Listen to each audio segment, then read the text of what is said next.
Thank you so much, Jeremy. You always pick the best music. Well done, sir.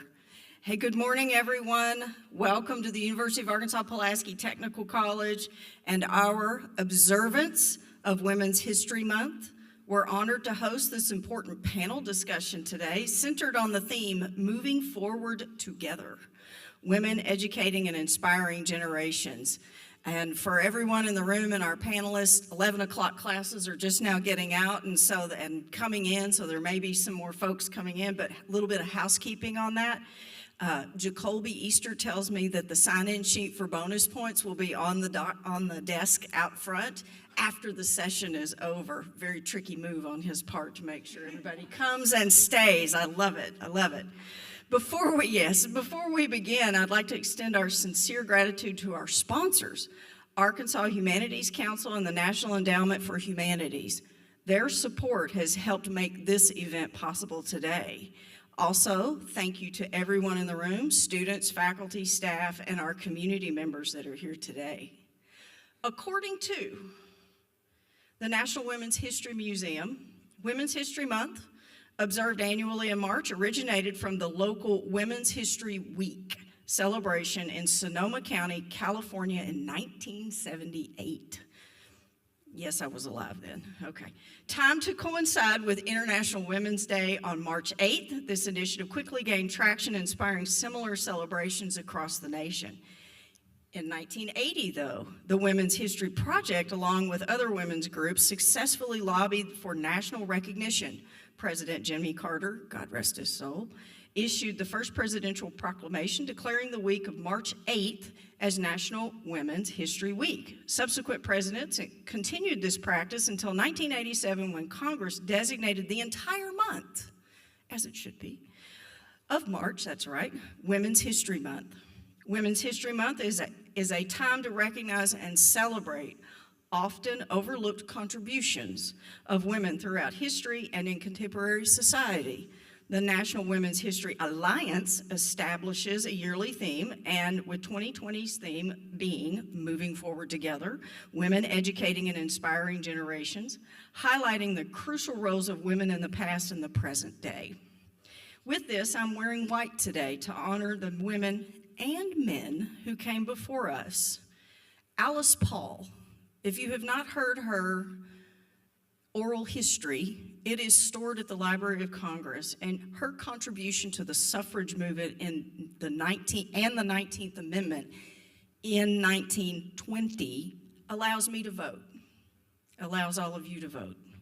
Howard Smith, one of my most fabulous characters that I adore, and I wish I could have met him, was a Virginia Democrat who added gender or sex to the Civil Rights Movement Act of 1964 in hopes that it would torpedo the act. Thank you, Mr. Smith. Didn't work. William Ford, sponsor of the 1993 Family Medical Leave Act and signed into law by President Bill Clinton, one of our beloved Arkansans.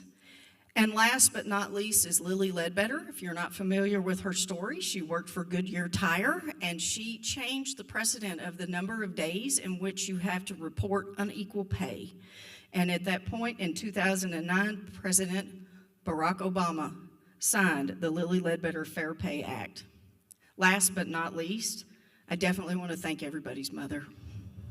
Give that some thought. This is one of several, thank you so much, yeah. This is one of several panels at UA-PTC that incorporates civil discourse, intercultural competence building, and gracious sharing of wisdom from our panelists. And now it is my distinct pleasure to introduce our esteemed panelists, women who exemplify the very essence of leadership, education, and inspiration. We welcome Ms. Keesa M. Smith-Brantley, Executive Director of the Arkansas Advocates for Children and Families.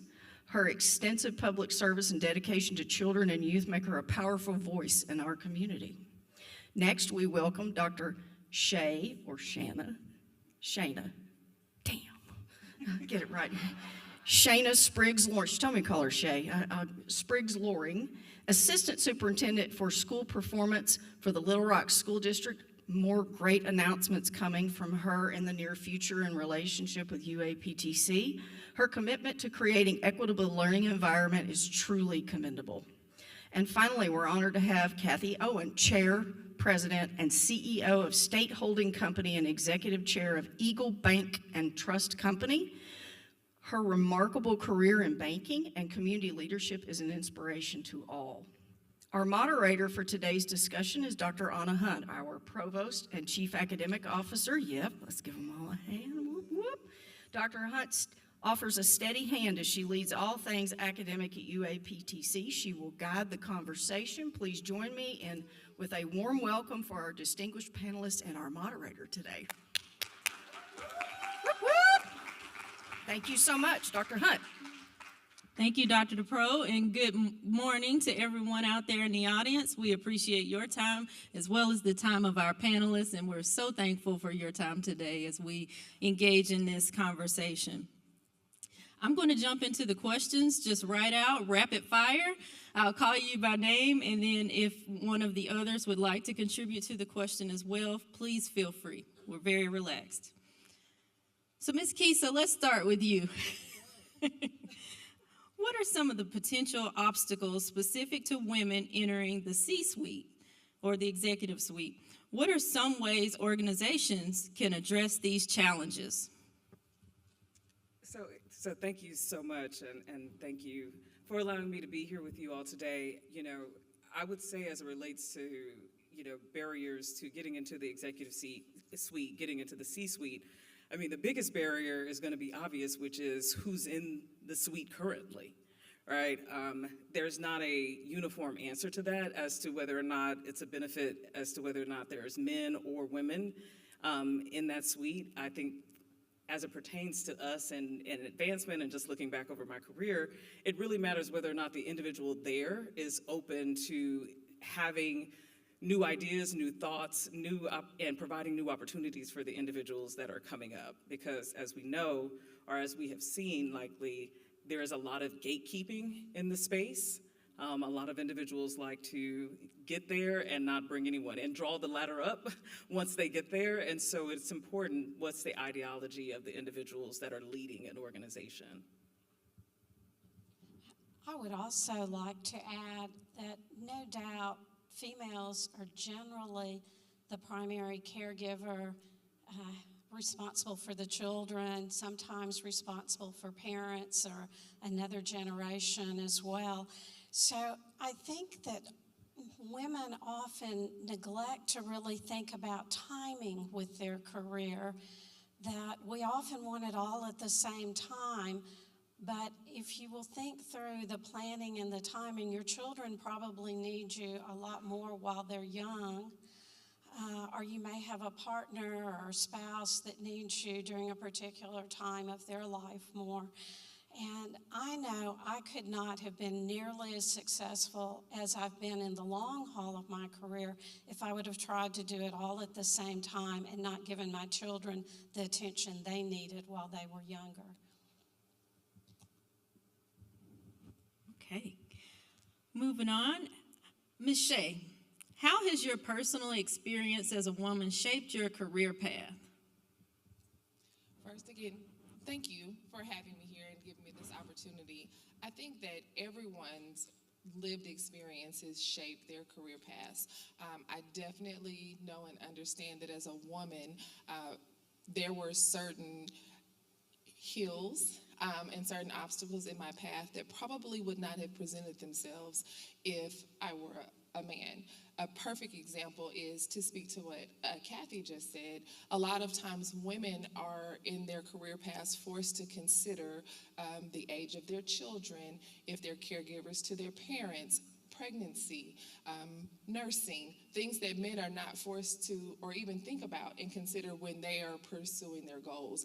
They're also forced to consider, where's my husband in his career path or my partner in their career path, and how is that going to conflict or support what my goals are? So those are definitely things that shape any woman's career path. I think that in terms of my personal life, I was fortunate to have a husband who was secure enough and willing to be the caregiver to our small children, so I could pursue my education, pursue some career goals without those things negatively impacting our family. He was ready and willing to say, you go ahead, I can do field day, I can be class mom or dad in that instance, where many times we don't have spouses who are willing to take on or able to take on those roles. So for me, it was actually a positive experience because of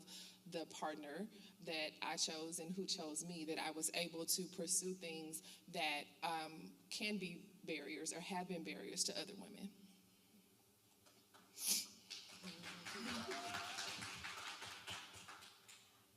I would also add to that, a follow-up is pick that spouse or partner very wisely and have those conversations early in the relationship of what your career goals and aspects are, because both of you need to go into it with your eyes wide open, and they need to understand your goals. Can I just add one thing? I will say, I ditto every comment. I will say I am an old bride. I got married a year and a half ago, so I was well into my career. But I did juggle having a child. I had my daughter when I was a junior in college. And so I think the theme that we're all up here talking about is the fact that women are asked to navigate a number of things. You know, I was a single parent. I relied heavily on my parents, who I'm very grateful for, so that I could advance. And I will tell you, when I got to the place where I was getting married, you know, I am glad that my husband respects my career, but I also told him very early on, like, this is it. This is who I am. This is what's important to me. And so I think, you know, we're all talking about the fact of making sure that the individuals that are around you are your true support system, because we also know several women who, unfortunately, the circle around them that should be there to help lift them up is the ones that equally can also be a barrier. The tribe is very important. Ms. Kathy, I have the next question for you. What are some of the biggest challenges that women face today, and how will these change in the next 20 years? I think one of the biggest challenges is often ourselves. We've got to have the confidence within ourselves to be able to pursue that next level, or where we want to go and where our goals are. And it's important to be an advocate for yourself. Most women expect a man in a higher role to come up and tap them on the shoulder and say, oh, I want you to take this leadership position or role. For me and in my career, I don't think that's ever happened. It's always been me saying, okay, how do I get to that position?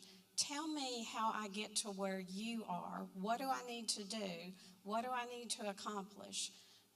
What do I need to learn? Just don't forget to be an advocate for yourself, and to find people that are in roles that you can talk to and have those conversations with, that can advise you on what you need to do and how you need to get there.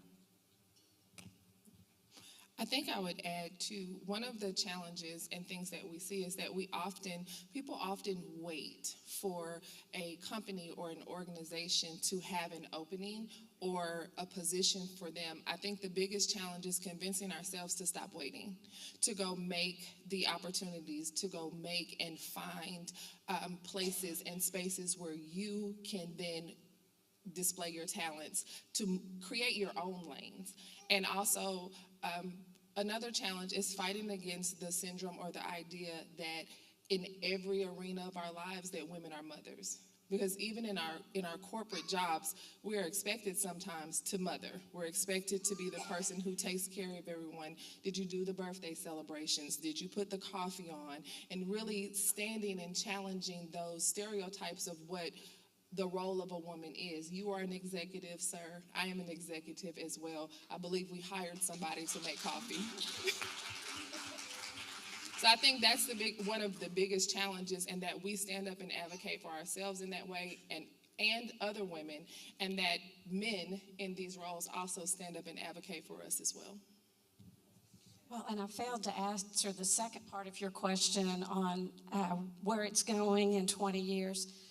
As more and more women get involved or are leaders and are in the C-suite, I really think it is helping not only with being able to see females in those roles.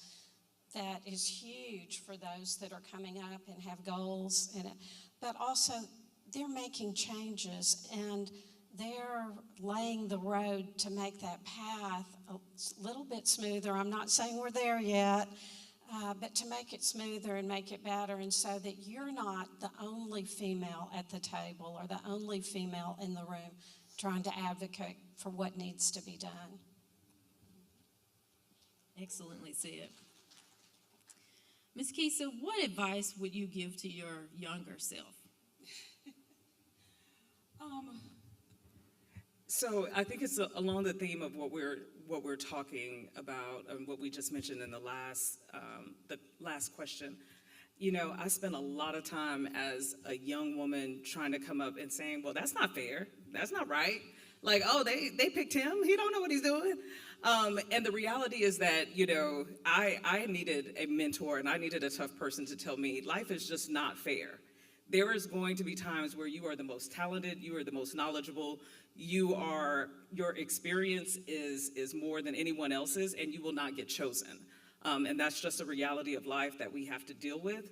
And I would remind my younger self that, one, life is not fair, but that doesn't give me an excuse to take a step back.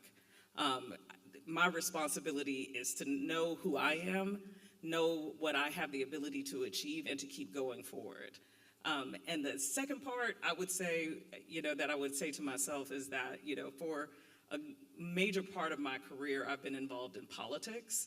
And I would also remind my younger self that it's never personal. Now, somebody may be personally trying to hurt me, right? And somebody may be personally trying to impact me, but I'm not going to live my life trying to get, you know, revenge, get after, you know, go behind someone. My goal is to know who I am, know what God has for me, and to walk in my purpose as though I know that fully.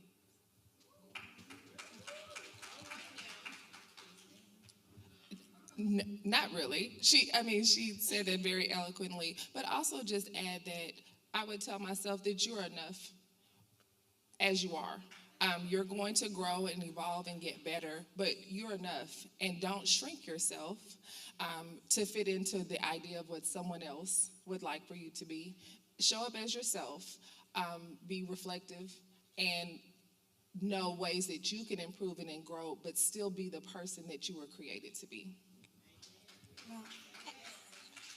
And I would also add, it's okay to make mistakes along the way. I've made plenty of them, but I hope I've learned from each and every one of them to help me take that next step. And also I would add, don't be so hard on yourself.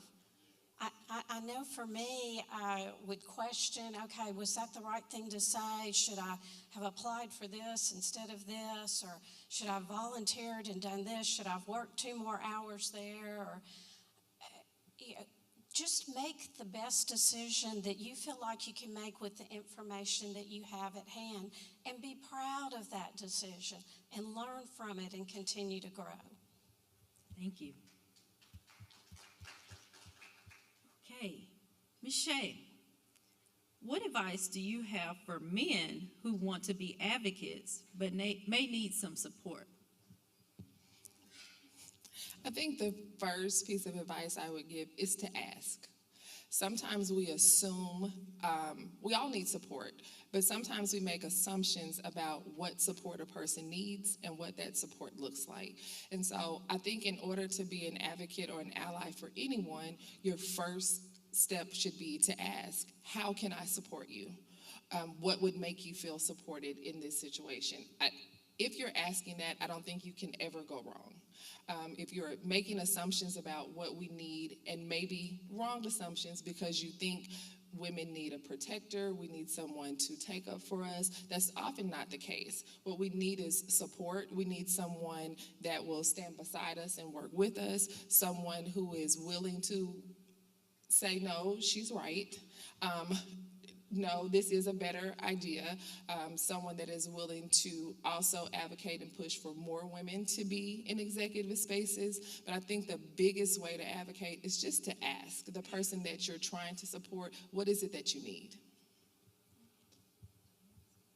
And the only thing I will add is that regarding allyship, posting things on social media, recognizing Women's Month, all of those things are important and they're great, but actions are the most important by far. And that is, if you are a man in leadership and you have the opportunity to highlight women leadership, bring up women, then do it.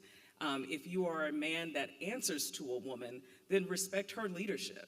Because we also know that you can be a man can be in a position underneath a woman and undermine her leadership, So it is very important that if you're in that role, that you're respecting the leadership of a woman leader. And I will just say as a personal example, in my current role, I have a gentleman that works for me. And one of the best ways he has been a part of my team is that when men have tried to go around me, he has stopped that at the pass. So I didn't have to come in and say, why are you talking to him? Why are you doing this? He is saying, oh, you must have meant for this email to go to Keesa. Oh, you were asking me this question, but this is for our leader. Those are the types of actions that, if you're truly supporting women, that we need to make sure that everyone understands that our leadership is genuine and it cannot be undermined. Well, and I would also tell them to do their homework before they go to a meeting or an event. They need to know the women in the room and the female leadership. Often at the conferences that I attend, and people still walk up to my husband and ask him what bank he's with, how big's his bank, whatnot. And I have a wonderful husband, and he looks at him and says, oh, you're just talking to the eye candy. You have to talk to her. And it became a way to break that ice and let them know they'd made a mistake, although my name badge is a completely different color and all. But they need to pay attention, and they need to know who they're talking to. Absolutely. Ms. Kathy, let's stay with you. How important is mentorship for women's career advancement? For me, I had a distant mentor, a female that sat on the state bank department board, and I thought that was the highest a female could ever rise to in banking. I couldn't see one being a president or CEO. She didn't even know me, but I admired her from afar in seeing what she was doing. But I also had male mentors that I learned a lot from, and my father was, or still is, he'll turn 98 in 2 months, has been my greatest mentor. I had all brothers. He encouraged me and told me and taught me that I could do anything they were doing, and he made sure that I was a part of everything that was going on. And I learned to compete with males, whether it was outside playing basketball, as short as I am, and they're over 6 feet tall, or whatever it was we were doing. So sometimes mentors are in unexpected places. I've had men in banking that have been mentors to me. Don't just assume it's a female or necessarily who you think it should be. Sometimes females want to compete with you. They may not be the mentor you think, but I think it is important to have people to look up to. I've mentored a number of young women that have gone through and worked with me, followed me for several days or a week, that aren't even in banking here, but are elsewhere, and that I still talk with on the phone when they need help and advise them. So I think it's really important, but I think it comes in a lot of different forms. And to be on to look out for what works best for you at different times and different needs. I just would add, yes, I think mentorship is extremely important. It was definitely important for me. My experience was slightly different. I had the privilege of being mentored by several women in my field that took me under their wing and said, what is it that you want to do? And helped create opportunities and open opportunities and spaces for me.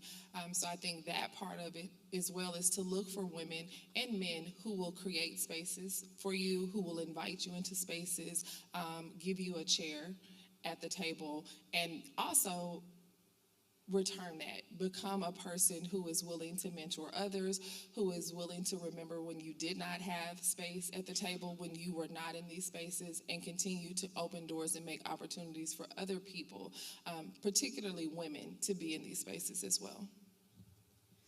You know, I will, again, I think I keep saying ditto because these are such wonderful comments. I will say this, I will definitely lean into recognizing that all mentorships don't look the same.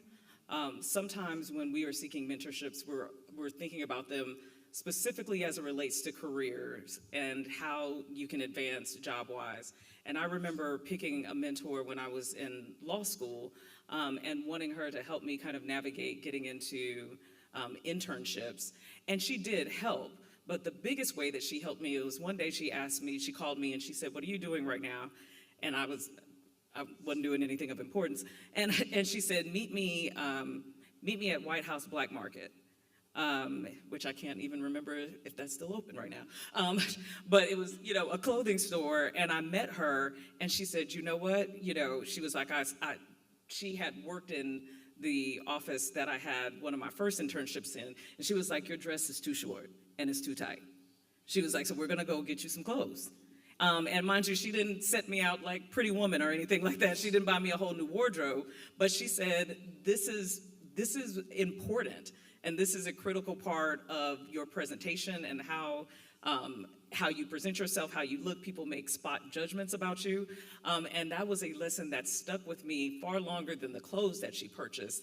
It was the willingness to say something that, honestly, most of us don't like to be corrected in that type of way. So it was an extremely important moment for me, and I will always remember that. And the second thing as it pertains to mentorship is please seek them out, seek the individuals who are doing the things that you want to do, but also remember the reason why you sought those individuals out is because they've accomplished things and they are likely busy. So don't expect to pop up and say, will you be my mentor? And then that person is calling you and asking you what you want to do. Make sure that you are taking the initiative. I remember I had a male mentor who worked for the Attorney General's office, and thankfully we are close friends now, but I'm sure at some point he was like, this woman is not wrapped too tight. Because I'd be like, I'm downstairs. Whenever you have a free moment, my afternoon is free, I'd like to meet with you. And I would reach out and say, when do you have time for lunch? When do you have time for these things? Because it was just that important that I was able to get time and get his information. And I knew that because of his role, he may not reach out and do that. But take the initiative, take hold of the things that you want.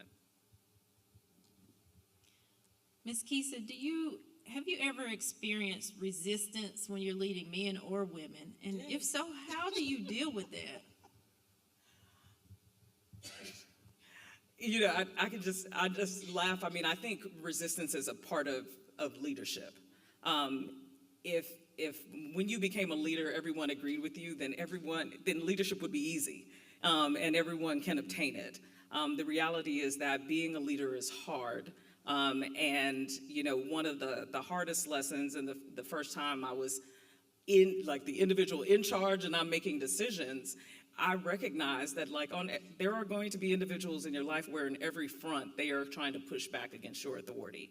And I think that the theme that you're hearing in this panel is the fact that you have to believe in yourself and you have to have the confidence. There are going to be people that challenge you, but the reality is that if you know why you've made your decision and it's sound, then you can defend it. So you have to be a person of principle that really does believe in the decisions that they make. And I handle men that push against me in the same in the same way that I handle women that do, which is there's a reason why I got this position. There's a reason why I'm in charge, and this is how we're going to, and I have confidence in the decisions that I make, and that's how I treat them. If I can add to that, and I'll give you all an example. I was asked to chair an organization that had never been chaired by a female before. But when I was called and asked, they said, it's time we need a female, but don't worry, we have a male executive committee that'll take care of everything. My initial thoughts was to say no, but I said, let me think about this. And the more I thought about it, I thought, no, I get my inner strength from a challenge and trying to prove someone wrong and show them what I am capable of and what I can do. I ultimately ended up accepting it, and it ended up being a huge pivotal year, not because of me, but because of some other things that had happened that ultimately caused me to be recognized by the national organization and allowed me to serve on the national board, and I'll be chairing it in another 2 years. So you never know what appears to be something negative, and don't necessarily walk away, because how you're approached with it, find strength from it, find grace from it, and prove them wrong. Okay, that's great. So, Shay, we'll start with you on this one. What are some ways that you stay grounded and take care of yourself? Well, that's a struggle. The grounded part is not a struggle. I think the self-care sometimes is a struggle. But the way that I stay grounded is to remember why I got into the field that I'm in the first place. My goal was to go into education and to advocate for children who look like me and who come from the spaces that I come from, and for children wherever they come from who don't have advocates.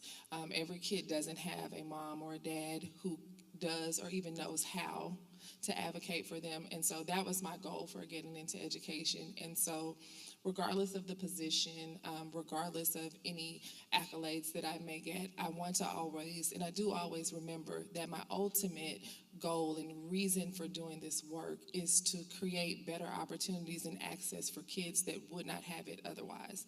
So that piece is really how I stay grounded. And also, I have the privilege of being the mother to two, I say little girls, but they're not. They're grown women now, but they keep me grounded as well. Every decision I make, everything that I do, I ask myself, if my children were witnessing me make this decision, would they say, I'm proud that that's my mom? And so I keep that in mind as I'm moving throughout my life. I'm learning to take better care of myself, to slow down some, to make, to use my no ministry a little bit better so that I have time to rest. But self-care is a evolving daily effort for me, but I'm definitely taking more time to do that. I'll just say, pertaining to staying grounded, one, I do think that the world keeps us humble, whether we would like for it to do so or not. I will also say this, and I hope no one out there is getting pushback from their family or their friends, but I remember being a junior in college, which is when I got pregnant with my daughter. And there were so many individuals. Now, I was still in school. I had my daughter during Christmas break. I went back to school. There were so many people that were like, oh, that's, oh, she had so much potential. And I mean, individuals were actively speaking about as though I had given up myself. They had given up on me. And so what keeps me grounded is just the understanding and knowledge that there are a lot of people that did not believe that I was supposed to be here. and continuing to, one, thank God for the fact that I am, but also recognize that it takes work to stay there. Excellent. Okay, audience, get ready. We're going to start opening the floor for questions. I'm going to do one more question, Ms. Kathy. Is there a such thing as balance? And, how do you balance career, personal life, and passions? Oh, I think it's a constant juggling act and attempt to balance. The few times I've thought I've had it figured out, give it 15 minutes and something changes or evolves. And the further you go up on the totem pole, you're on call 24/7. So, and today we're all tethered to a cell phone, probably an iPad, a laptop, everything else known to technology to attach to you. And it was touched on in the last question. It is really important to take care of yourself. If you don't take care of yourself, you can't take care of everything else. But it's also very difficult for women to do that and to set aside time for themselves. So sometimes it's found amongst the other things you are doing. For me, my staff knows if they can't find me, I'm probably in the stairwell. My office is on the 4th floor, and I'll walk up and down the stairs, and there's something about pounding those concrete stairs that helps clear my mind and make everything look better by the time I come back out of the stairwell at the top. Or it may simply be I have one of those desks that you can raise up and I can stand and work. And somehow I feel better, I don't know, physically, something mentally, if I'm standing up and working, it's like, okay, I'm accomplishing 2 things at once maybe. And then I would say also in trying to find that balance, don't forget to laugh during the day. I think laughter is one of the most valuable things we can do. Often I'm laughing at myself, which is okay with my staff. If I make a mistake or I don't do something right, it's important for them to see that and to realize I'm not perfect and I know I'm not perfect. But find those moments when you can laugh with your staff. All those little elements, I think, help with moments of balance. If someone can tell me how to balance life in general, I'm all for it, and you're going to make millions and millions of dollars.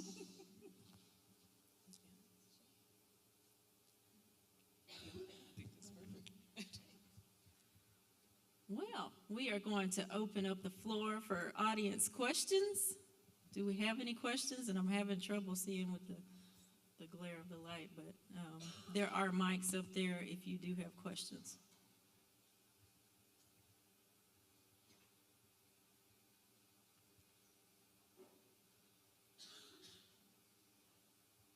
No?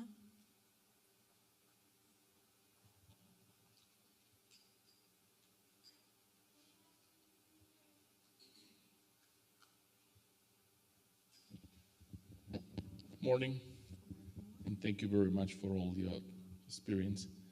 Right now, many people are still speaking about inequality as a problem in our state. Based on your experience, any one of you can answer.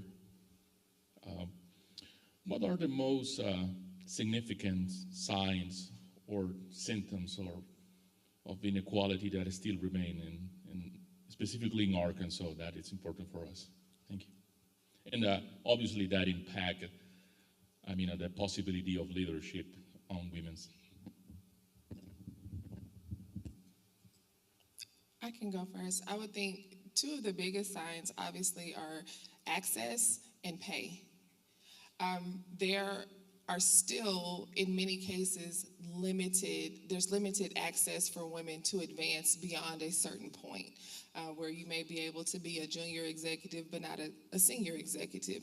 You may be able to be a vice president but not a president. You may be able to get on the board but not chair the board. So access is one. And then also pay. When we are able to make it to these positions and to certain levels, there's still a pay differential for men and for women. And so I think those are 2 of the biggest signs. I think the other one I touched on in an earlier comment about the expectation for women in the roles.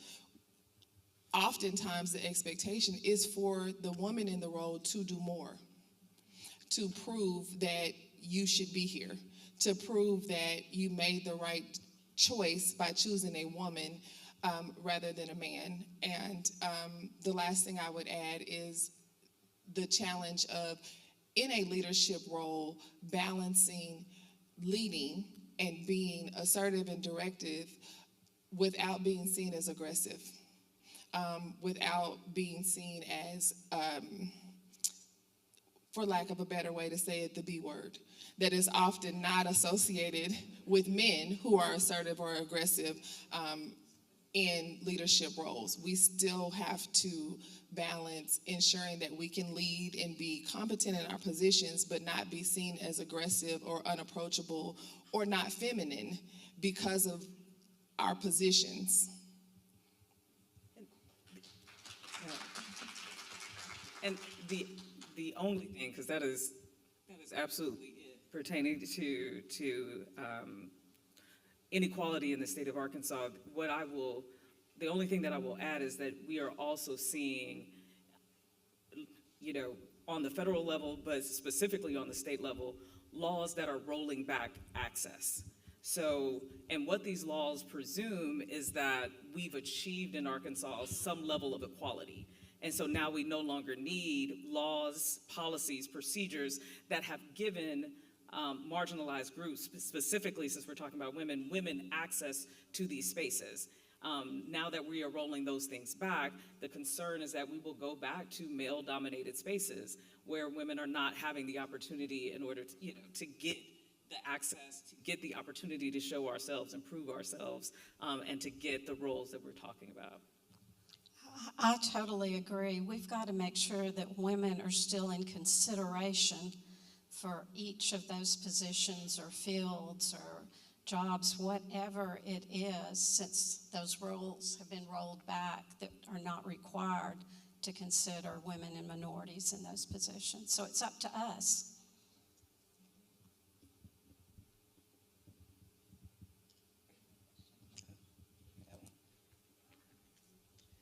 My question would just be, what do you see your legacy being in the next 10, 15 years?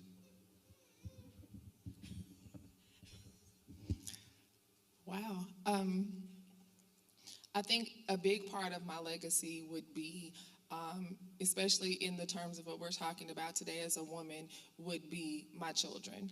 I have raised two strong, intelligent Black women, and what they are able to do and the choices that they are allowed to make and can make is my legacy. It is to create spaces and opportunities to open doors for other women, my daughters included, so that some of the barriers and things that we all on this panel have had to face, things that we have had to overcome, are not issues for the next generation of women that come after me. So my biggest legacy is, if I have opened doors, if I have been able to dispel some stereotypes and some preconceived notions about women in leadership that make it easier for the next group of women that come after me, then I think that is a legacy fulfilled.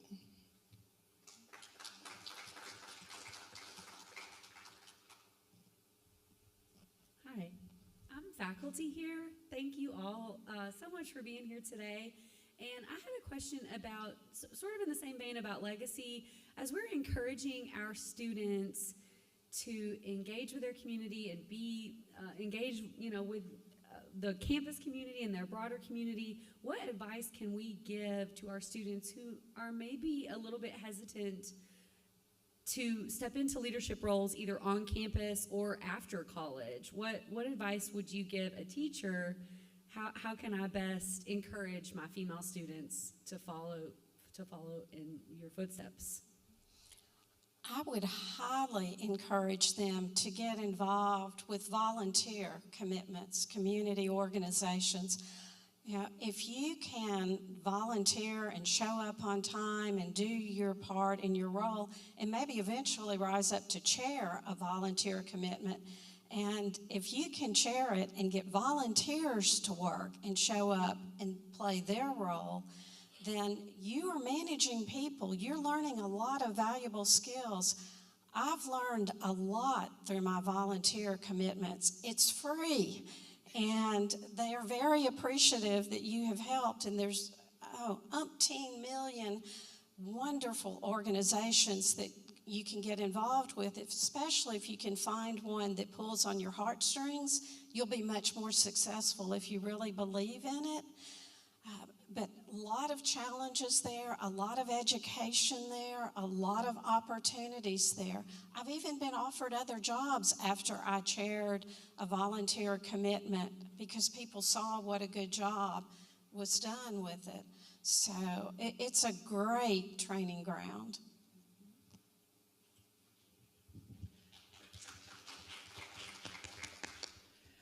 I've really enjoyed hearing you all speak. Wow, I mean, it's been amazing. My question is very similar as a mom of a child in K-12 and a college student. I guess I'm still trying to form my question, but it's something related to this. How do we begin to instill that support and encourage our girls at a very young age? Like, what role does K-12 play in that? And as parents, how do we support this development? It's kind of like math and science. If you wait till college to pursue and know you're interested in math and science, it's a harder journey because we know we start losing kids around middle school with their math and science interest. I feel kind of the same thing. Like, how do we build that power in our girls at a very young age? And I feel like since they spend 8 hours in school, that would be a pivotal place to start. I can kind of speak from the K-12 aspect. I think the biggest thing is for us to create access and opportunities for them to learn. For example, as a K-12 principal, one of the things that we did in my building is we created a Women in STEM initiative in our building to promote STEM-related career fields for students. All of our speakers were women in STEM-related fields. We had the young ladies participate in a STEM fair where they were actually doing STEM-related projects and simulations for younger girls. This was a K-8 school, so our middle school girls did it for our younger girls. We took them on field trips. We created mentorship opportunities for them. So it's really looking for very young, we can take our students, volunteering is another way we can get our students and our children involved in activities that promote thinking, that promote interest, that spark interest. Some of our kids don't know what they're interested in because they haven't had access. So providing access and opportunities to a variety of things, arts, science, politics, history, so our children can decide, oh, that's something that I want to learn more about. And once they have determined what their interests are, then we can start helping them find targeted experiences that push them more into their field and provide them more opportunities for career paths and educational pathways in those fields. I would also suggest when they're old enough to work, let them work several different summer jobs in the summers, so that they can try different fields or be exposed to different things. I say I'm an accidental banker. I had no intentions of going into banking, but it was a summertime job. After I'd worked in some other offices, it was a summertime job that really introduced me to banking and caused me to fall in love with it. And little did I know, be a 50-year career in banking. And the only thing I will add is specifically, like, be that mom. If my daughter was here, she would tell you I was that mom. Like, I was the mom that was like, oh, looked on the school website, saw this was available. Are you signing up for that? Sometimes, and it's great if the school or the college provides those opportunities for our children, but if they don't, then make sure that you are creating that space. And that can be everything from saying, the church is asking for youth volunteers to do X. I would need you're gonna be a youth usher today, or you're gonna be in the choir. All of these things set a pattern for our children gaining the confidence, particularly our girls gaining the confidence that they need to utilize their voice. And that starts young because, again, we've talked about barriers. The world will try to make you be quiet. And so it's important to give them the opportunity to be out in that space and using, all of the skills, volunteering, and gaining the confidence that they're going to need when they grow up and get into these roles. And also, the more exposure that they have to whatever fields and activities and sports, it all comes into play in making them better for whatever their future is. Hello, everyone. I do want to say I am enjoying this panel. I do know that Ms. Keesa and Dr. Shea, and I'm not sure about Ms. Kathy, if you have a daughter. I do know that Ms. Keesa and Ms. Dr. Loring have daughters. So I'm sure you have parented according to raising a young woman. Do you think your parenting style or skills and different things would have been different if you were parenting a young man? And maybe, I'm not sure if Ms. Kathy has a son or not. Yes, I do have a son and a daughter, so, and now have 2 granddaughters, so I'm very, very proud of that. I don't know that my style was any different, probably because I was the only girl in a household of brothers. So my dad and my mom always treated me the same as my brothers and exposed me to everything. So I tried, and my husband as well, we tried to do that with our daughter. They were both athletes and excelled in different sports and did things of that nature, but they were also both very much exposed to my husband's business, my business, the business world, and a lot of other things. So I don't think we raised them differently. But for me, it was very intentional because I knew how I had been raised and that I was in a very male-dominated field at the top, at least. I think for me, the parenting aspect is we parented according to our children. So even our 2 daughters were parented different. They were different kids. They needed different things at different times. There are some common things that we taught them: the morals, the values, the expectations around education and being part of our family and part of their larger community were the same. But my daughters are 2 very different young women, and they needed different things. And so we parented according to what our children needed, but we also leaned into, in terms of them being girls, early in their lives, what we believe they needed was a strong presence from their dad. So he was present. Many times our joke was he would come to parent-teacher conferences, and I would say, "Do you want to talk?" This is your area. And one time I asked him, "Well, why do you come?" And he said, "Because the world needs to know these two little girls have a father that's present for everything that they do." But as they got older, it was more important for me to take the lead in parenting. There are certain things young women don't want to talk to their daddy about. They don't. They need to know how to navigate this particular path as a woman. So I think I say that to say all children need both parents if that's an option available to them, or they need the influence and support from both men and women, and that we should try to look at our children as individuals and see what the appropriate parenting techniques and pathways are for that particular child. And I will just add, I don't know that my parenting would have been different with a boy. I have no idea. I don't know how people have more than one child, because I don't know how you all afforded. Mine took me through there, but my daughter, because I had my daughter young, my daughter and I essentially grew up together in my mind. And so a lot of the things that I was experiencing as it relates to being in my career field and getting established, I felt like it was very important for her to see all of those things. So there's very few spaces that I was in that she was not in. There were very few things that I didn't encourage her to get in, because again, recognizing that there is a level of comfort that comes with knowing that you've been somewhere before. And so I can say for my daughter, which I probably would have done raising a boy as well, it was extremely important to say, you know how to operate in this space. You know how to shake someone's hand, look them in the eye, make eye contact, how to make small talk. Those are things that, bless her heart, I had her doing at receptions when she was 8 or 9 years old. One, out of necessity, because I didn't always have babysitters, but also because it was just critically important. All right.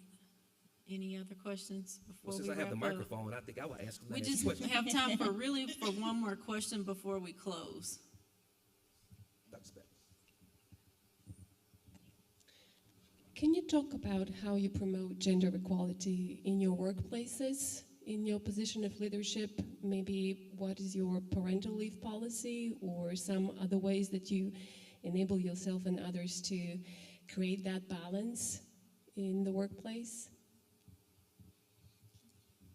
I'll say in my profession, our workforce, for lack of a better way to say it, primarily the teachers are primarily female, but in many, many cases, as you get to upper management or upper leadership, there are more men in those spaces. And so now that I am part of the upper management or leadership of our organization, I am intentional about when we are reviewing policy, when we're making policy, inviting female voices, diverse voices, period, into those spaces.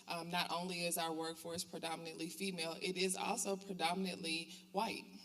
So to ensure that when we're diverse voices are heard in our policy making, in our revisions of policy, inviting them to serve on committees, to give input, also availing myself of opportunities to mentor, to hire and promote women and minorities who are qualified and are able to have those positions, to make sure our interviewing panels are diverse, that there are women, men, people of various positions, a diversity in terms of race. That is a way that you can promote equality, is to make sure that the decision making, the hiring, the voices in the space are diverse.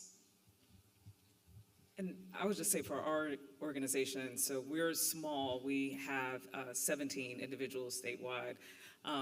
We're not very diverse as it pertains to gender because I only have one man that works for us, and that's not intentional, but that's just how it's played out in terms of individuals applying.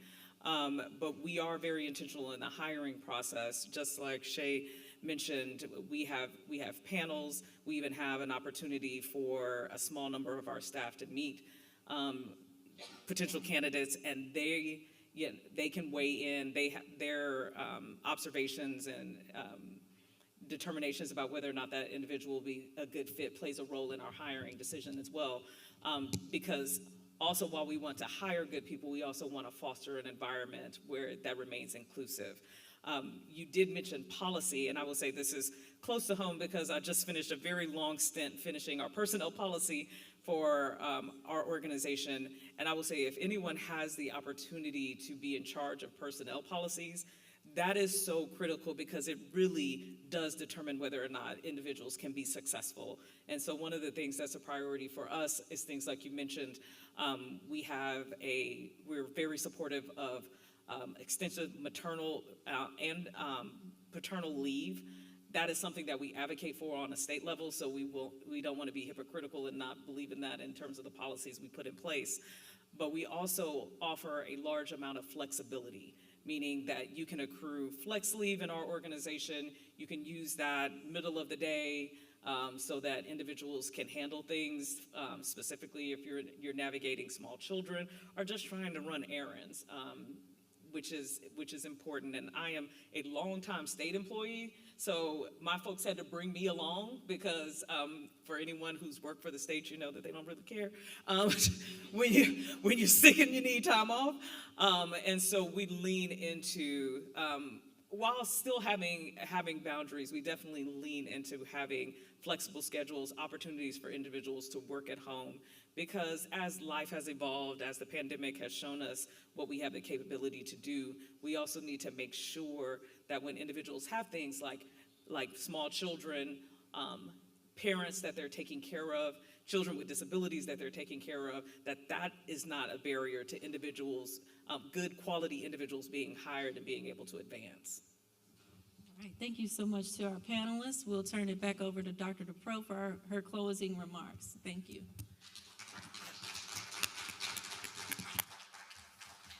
What an incredible day today.